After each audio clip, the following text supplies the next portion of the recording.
In just 100 days, we have taken historic steps to secure our border, impose needed immigration control like you've never seen before. Is that true? And properly screen and vet those seeking admission into our country. They are going to come in because they love our country. We're not taking them otherwise. We are operating on a very simple principle, that our immigration system should put the needs of American workers, American families, American companies, and American citizens first. I appointed a great military general, John Kelly, to lead the Department of Homeland Security. Since my election, we've already achieved an unprecedented 73% reduction in illegal crossings on our southern border, the greatest reduction in the history of our country, and we just started. The world is getting the message. If you try to illegally enter the United States, you will be caught, detained, deported, or put in prison, and it will happen.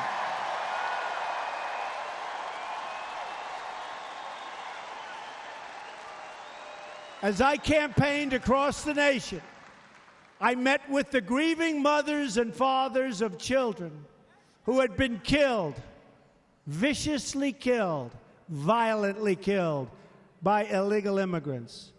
And I made them a promise.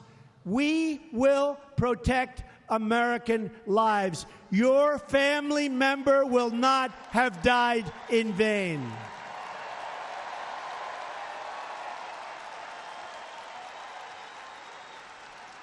Last week, we opened an office to support the victims of immigration crime called Voice, to make sure that no American victim is ever again ignored by their government. Not going to happen anymore.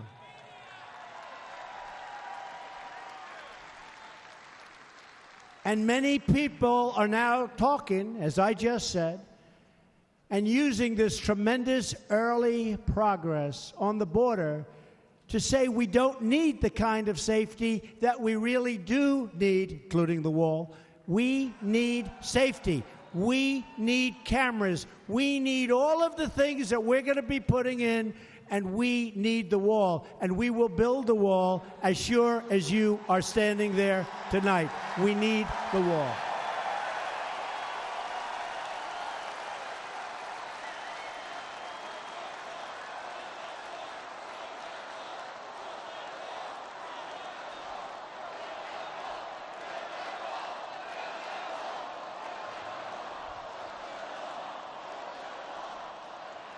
We'll build the wall, folks. Don't even worry about it. Go to sleep.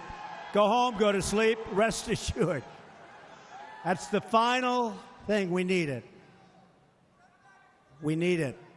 And if the Democrats knew what the hell they were doing, they'd approve it so easy, because we want to stop crime in our country. Obviously, they don't mind illegals coming in. They don't mind drugs pouring in. They don't mind, excuse me, MS-13 coming in. We're getting them all out of here. Members of Congress who will be voting on border security have a simple choice.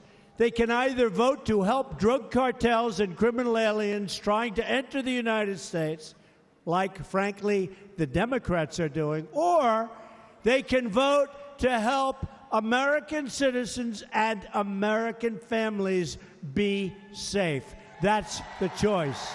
Who do you want to represent you? Unfortunately, Democrats in Congress have no leadership. They're rudderless. Senator Schumer is a bad leader.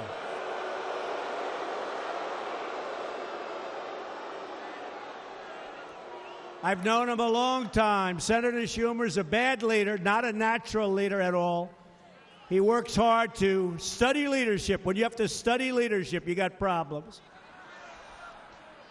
And his policies are hurting innocent Americans and making it easier for drug dealers to enter our country. Schumer is weak on crime and wants to raise your taxes through the roof.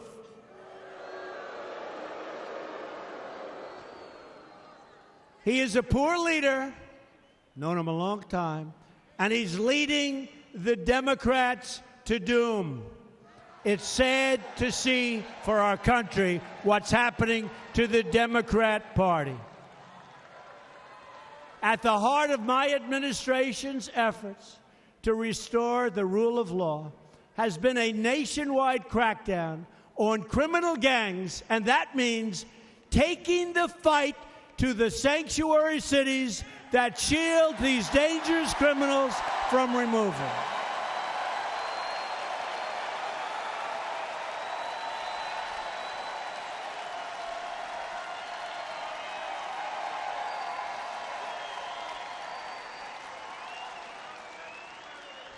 The last very weak administration allowed thousands and thousands of gang members to cross our borders and enter into our communities where they wreaked havoc on our citizens. As you know, the bloodthirsty cartel known as MS-13 has infiltrated our schools, threatening innocent children. We've seen the horrible assaults and many killings all over Long Island, where I grew up. We have seen the vicious spread of transnational gangs into all 50 states and the human suffering they bring with them. I've been with the parents. I've seen the parents. It's devastation. A very respected general recently told me that MS-13 are the equivalent in their meanness to Al-Qaeda. My administration will not rest until we have dismantled these violent gangs, and we're doing it rapidly, and we're sending them the hell out of our country. We're sending them back home where they belong.